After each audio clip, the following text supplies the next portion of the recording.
معزز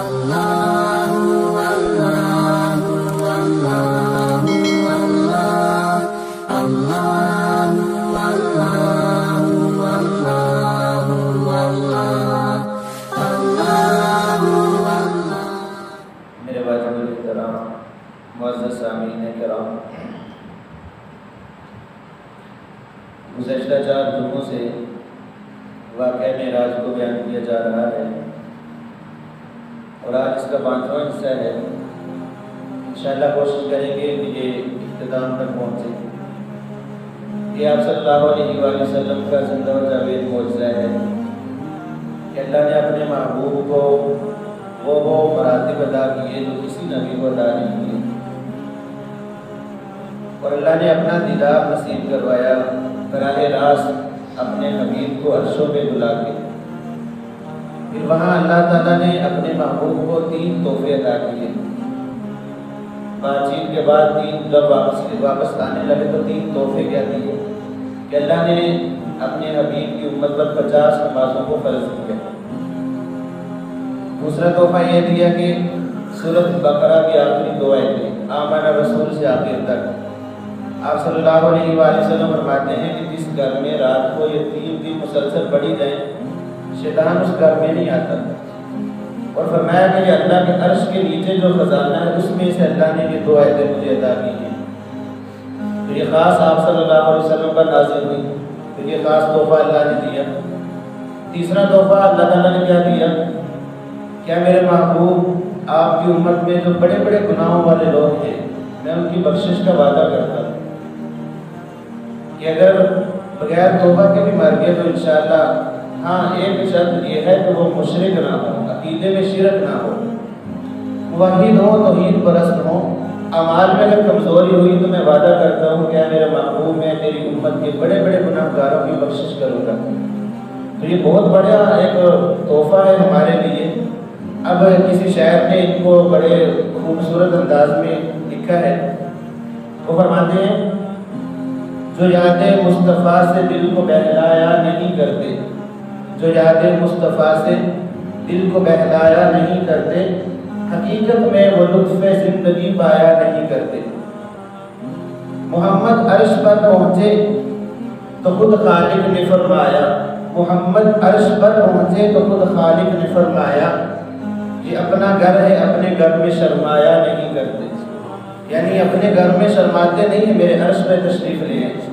محمد عرش پہ پہنچے تو خود خالق نے فرمایا یہ اپنا گھر ہے، اپنے گھر میں شرمایا نہیں کرتے۔ گناہ گاروں کو ہم بخشیں گے تم سے وعدہ کرتے ہیں، گناہ گاروں کو ہم بخشیں گے تم سے وعدہ کرتے ہیں، محمد ہم کبھی جھوٹی قسم کھایا نہیں کرتے۔ کیسے شاندار اشعار ہیں، شاعر نے ان کو اپنا نقشہ کھینچا ہے کہ میرا محبوب ہم تجھ سے وعدہ کرتے ہیں کہ تیرے امت کے بڑے بڑے گناہ گاروں کی ہم بخشش فرما دیں گے۔ تو اللہ تعالیٰ نے یہ 3 انعام دیے اپنے محبوب صلی اللہ علیہ وآلہ وسلم کو۔ اب یہ واپسی کا سفر شروع ہوتا ہے، آپ صلی اللہ علیہ وسلم واپس آ رہے ہیں، اللہ تعالیٰ نے موسیٰ علیہ السلام کو آگے بٹھا دیا۔ اب اللہ کی ہر کام میں کوئی نہ کوئی حکمت ہوتی ہے۔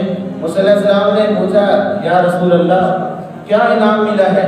تو فرمایا کہ اللہ نے میری امت پر 50 نمازیں فرض کی ہیں، بہت خوشی سے بتایا۔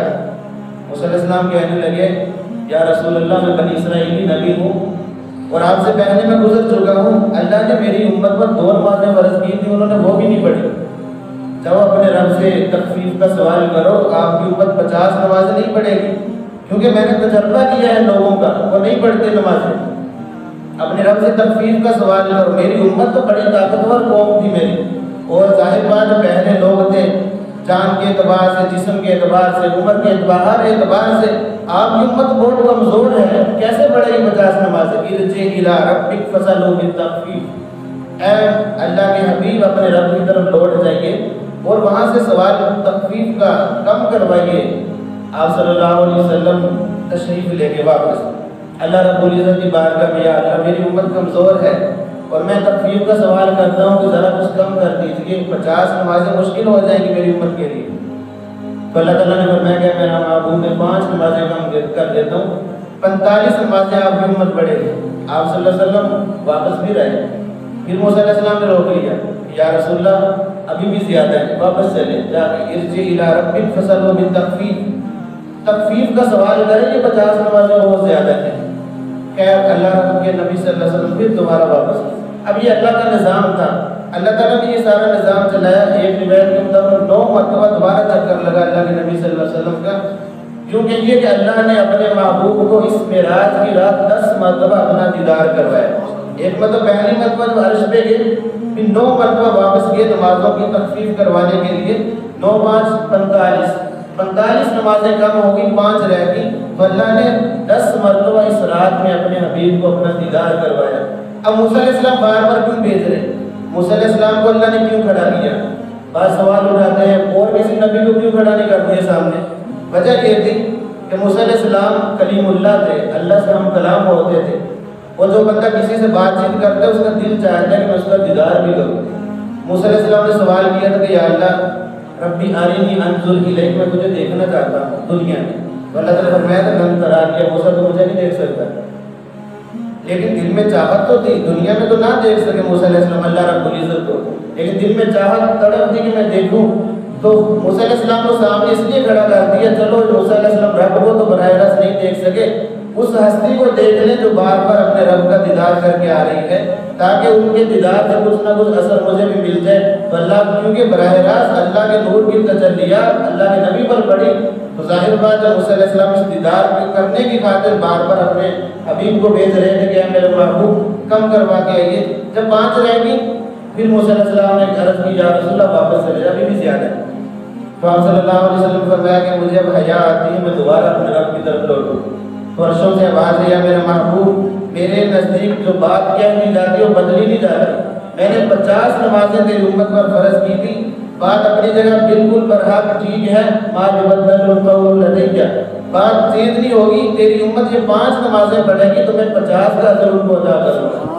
اللہ نے اس امت کے لیے ایک انعام رکھ دیا، ایک نیکی کرے گی 10 گنا ملے، من جاء بالحسنۃ فلہ عشر امثالها، ایک نیکی جو امت کری اسی امت کی فضیلت ہے، ایک نیکی پر 10 گنا اجر اللہ تعالیٰ عطا فرمائے کہ 10 گنا کا تو وعدہ ہے، جتنا زیادہ اخلاص ہوگا نیکی بڑھتی چلی جائے گی اللہ رب العزت کی بارگاہ میں۔ تو جو بندہ 5 نمازیں دن میں پڑھے گا میرے محبوب میں ان کو 50 نمازوں کا اجر عطا فرماؤں گا۔ اس طرح اللہ کے محبوب صلی اللہ علیہ وسلم بڑی خوشی خوشی 5 نمازیں لے کر دنیا میں تشریف لائے۔